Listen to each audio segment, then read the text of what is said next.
Hello lords and ladies, welcome back to Cartoon Hangout, your place for all things cartoon. Remember, one comment per video nets you an entry into my Be Cool Scooby-Doo giveaway. Click on the card on screen for more information. I'll admit I don't have much to say about episode 14, Go Away Ghost Ship. It's not a bad or boring episode, it just exists, if that makes any sense. Scooby and the gang volunteer their services to Magnus in order to help him find out who is stealing from his ships, which of course leads them to a ghost ship and its ghostly captain, Redbeard.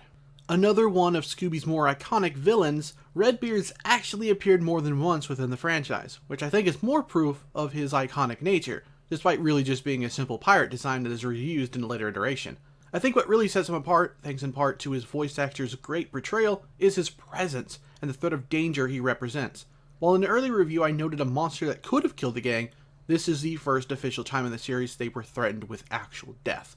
Of course, this is the cartoon from the late 60s, so no real violence is going to get shown, but the comic does have Redbeard punch Shaggy in the face, so there's that. For the time, this was a really decent episode with a good amount of comedy, whether through jokes or physical humor, mostly from Scooby and Shaggy, of course.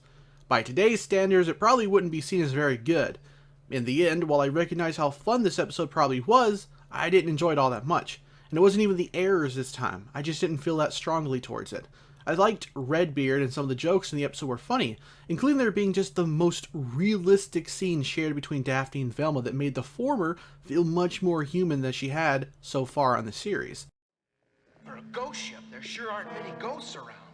Maybe they've gone haunting for a new house? Or out with a couple of old ghoul friends?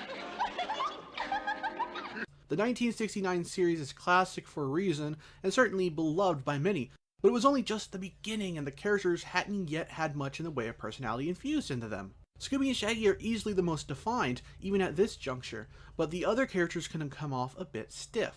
So that's why I enjoyed that moment way more than I thought I would. It felt like two teens having a conversation instead of spitting out plot.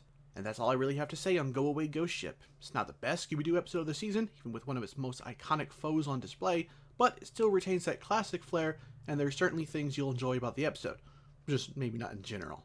Share your thoughts on this episode down below. I'd love to get your thoughts on it. For other Scooby-Doo reviews, check out my Scooby-Doo Where Are You review playlist, or watch my first look at the new Resident Evil CGI movie. Thanks for watching, and take care.